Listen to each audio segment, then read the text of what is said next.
Hey guys, what's up? It's a Monday, and time once again for the Breakfast Club. Now, this was going to be another somewhat serious topic, but I ended up switching gears midway. See, I was originally going to make this about a certain phrase that someone I know was having a problem with. It was going to be on somewhat of a something of a racial topic, which I don't really like talking about racism much because it's like every time I bring it up with almost anybody I talk to, it always ends up. It doesn't matter who it is, but it always ends up. These people always end up being at a childlike level, and it just enrages me, so I don't bother talking about it. But it was going to be on a certain turn of phrase that they were wondering about, and I was going to put my 2 cents in it.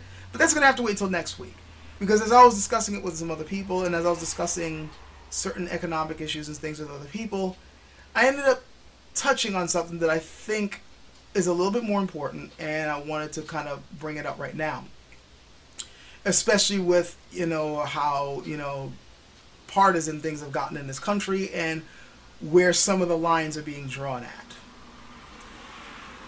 There are a lot of lines being drawn in different areas, lines driven between classes, between age groups, different generational gaps between liberals and conservatives, between the religious and the secular. But a big chunk of the divide is simply between, right-wing thinking and left-wing thinking. That's a big chunk of it. And there are going to be all these different arguments on different political ideologies and different economic ideologies, and which ones work and which ones don't work. And why this one works and why this one doesn't work in theory or in practice or whatever. And I find that I really think that many times these particular debates or, arguments, there doesn't seem to be much debate anymore, kind of get bogged down in details and half-truths and, this worked, yeah, but... And I think people have kind of forgotten the core of what it is that people are trying to debate here.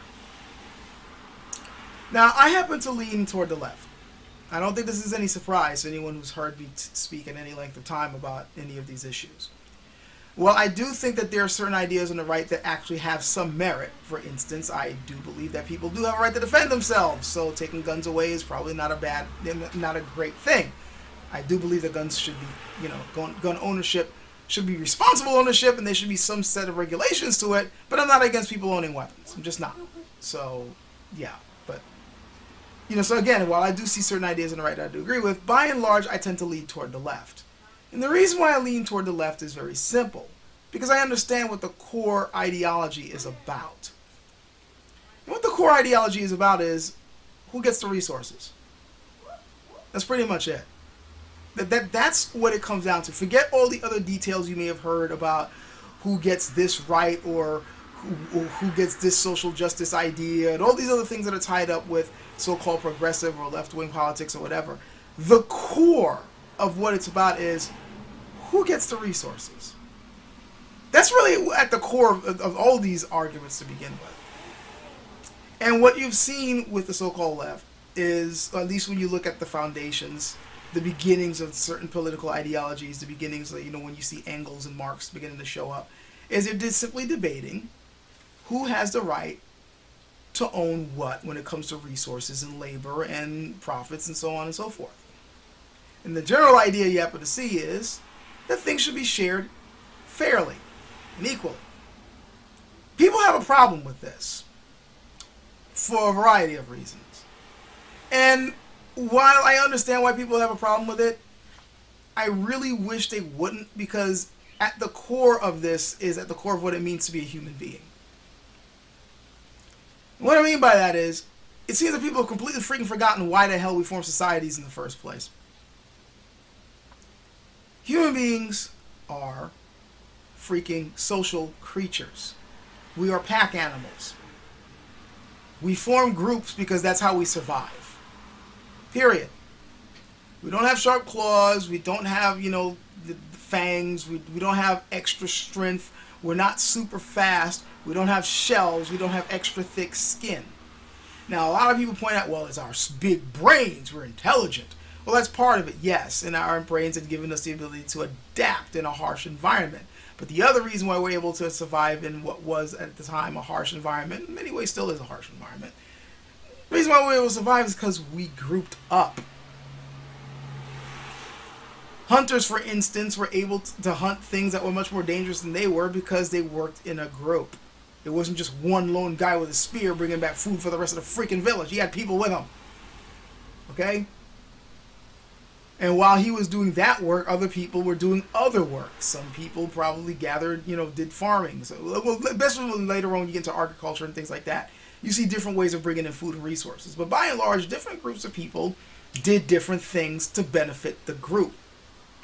And at the end of things, people would bring together the fruits of their labor, whether it was hunting or farming, fishing, sewing clothes, building whatever the hell it is, building housing structures, whatever the hell it was that they were doing, at least in early human societies.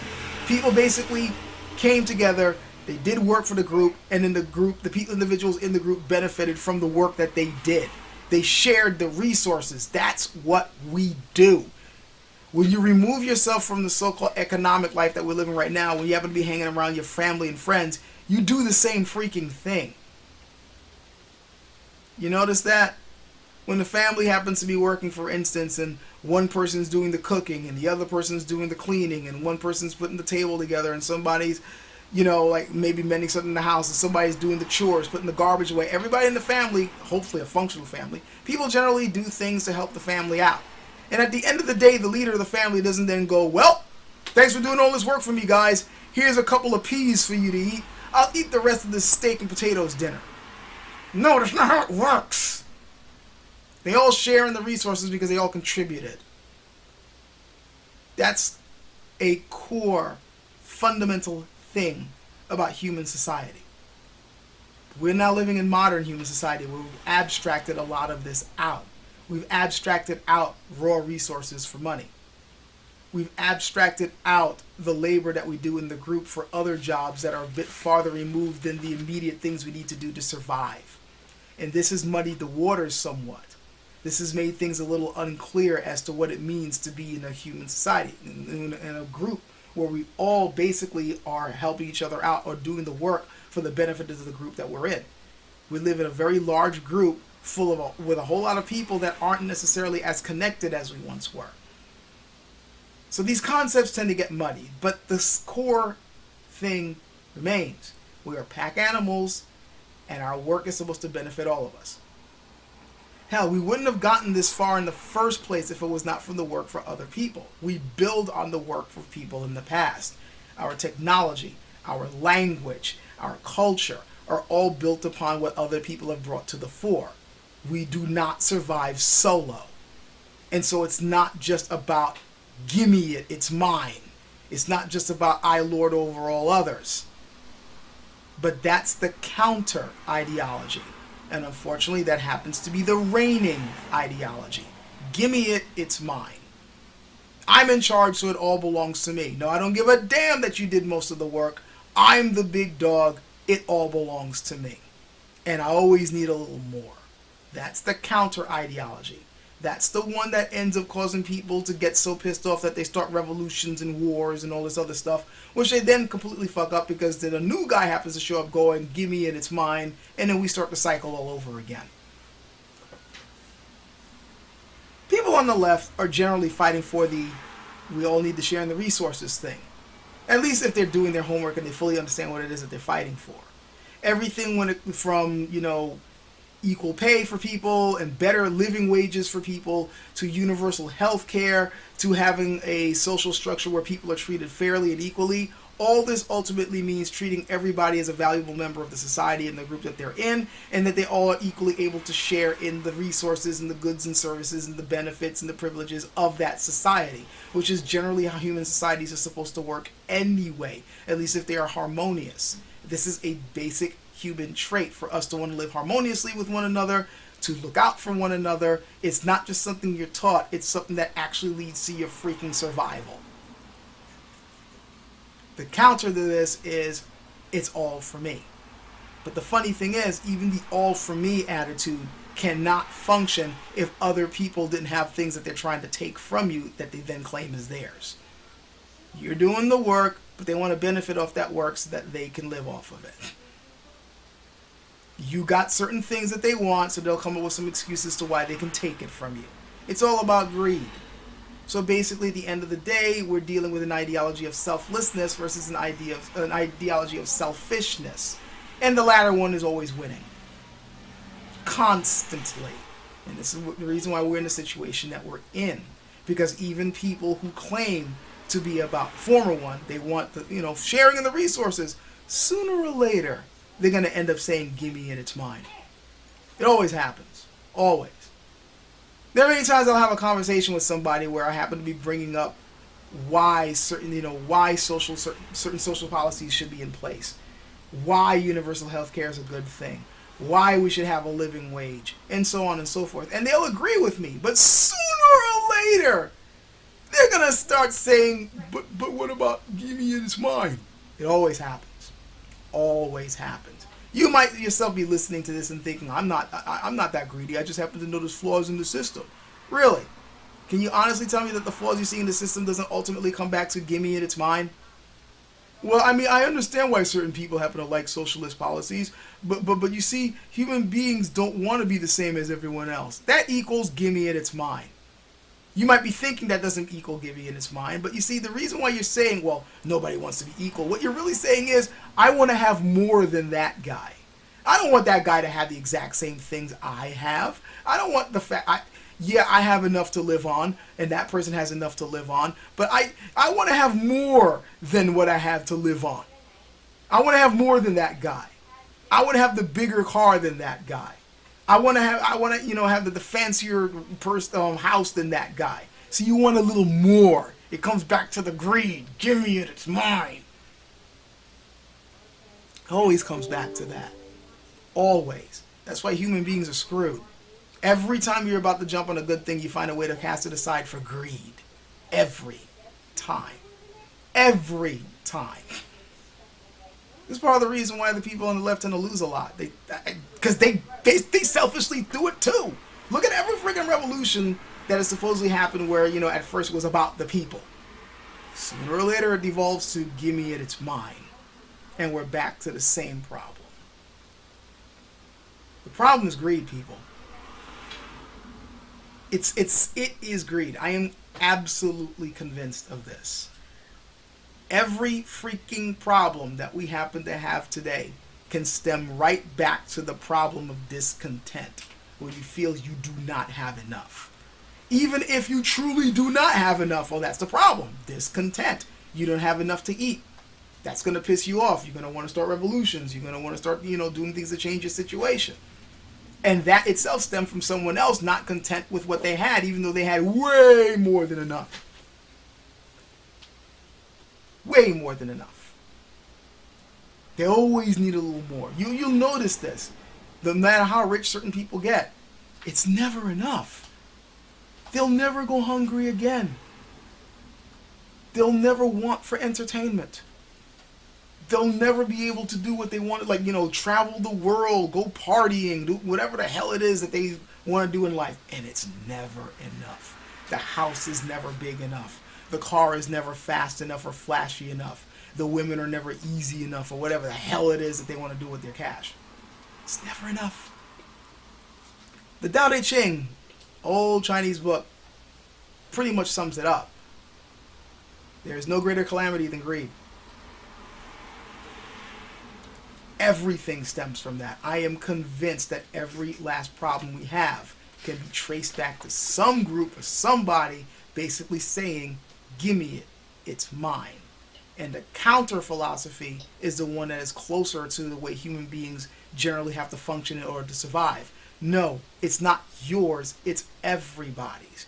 You will get your share, and it will be enough for you to not just live on, but live on comfortably. There is constant evidence that we have way more money than we think we have. In a group. The amount of profits that are being made these days is ridiculous. The amount of food that can be created around the world is enough to feed everyone.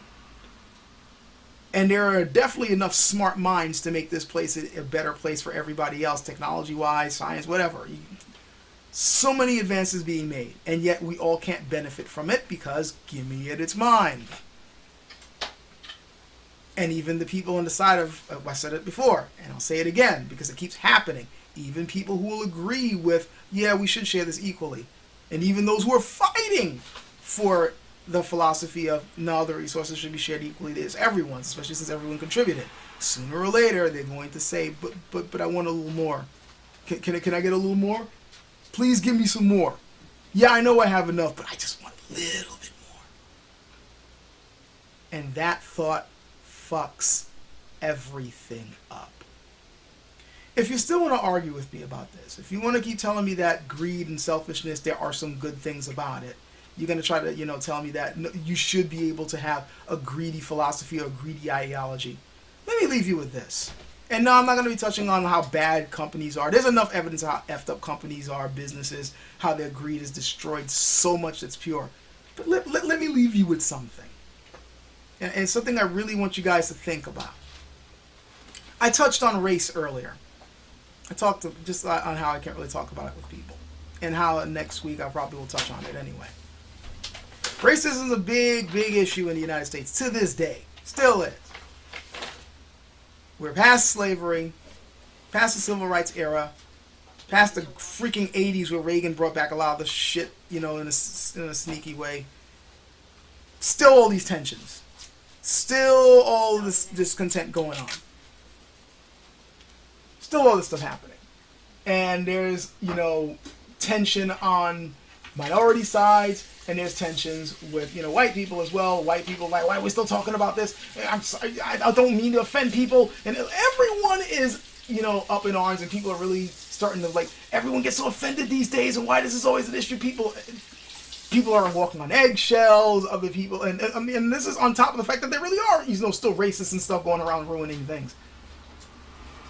So pretty much it's a situation that I don't think anybody's happy with. At all. No matter where you stand on this. So let me bring this up. Just think about this last thing I'm going to drop on you. All this happened because a bunch of Portuguese guys one day decided to say, hey, we can make a whole lot of money selling these motherfuckers from this country. Just think of it. Several centuries ago, some greedy people were like, hey, I know a way for us to really make a good con. We got a good con going. Sell these guys to a bunch of other guys who need the free labor so they can make more money and exploit some other people. That one greedy thought, one greedy idea, one little crime, and look what it led to. Just think about it. It's been centuries later, and this country is still dealing with this plague, where people are either pissed off because they are the recipients of racism, or they're pissed off because they're worried about being called a racist. Because of one greedy thought. One act of greed. One act of avarice. And look where we are. Tell me again that an ideology of greed is a good thing. Go on. Try to argue with me that we still need to hold on to an economic and political system that rewards this sort of thing, while we're living in a society that's living proof of why such a thing will fall apart, and why it leads to discontent, why it leads to disruption, why sooner or later people can't take it anymore. One greedy idea. Look at what we're dealing with today. That was just one. We got several that we're still wrestling with. This is at the core of the debate, people. Selflessness versus selfishness. Resources for everyone involved versus resources for just the give me it, it's mine type of individual. I know which side I happen to lean on, and I lean on it for a very good reason, because that's the one that ultimately means that humanity gets to survive. That's it. Catch you guys later.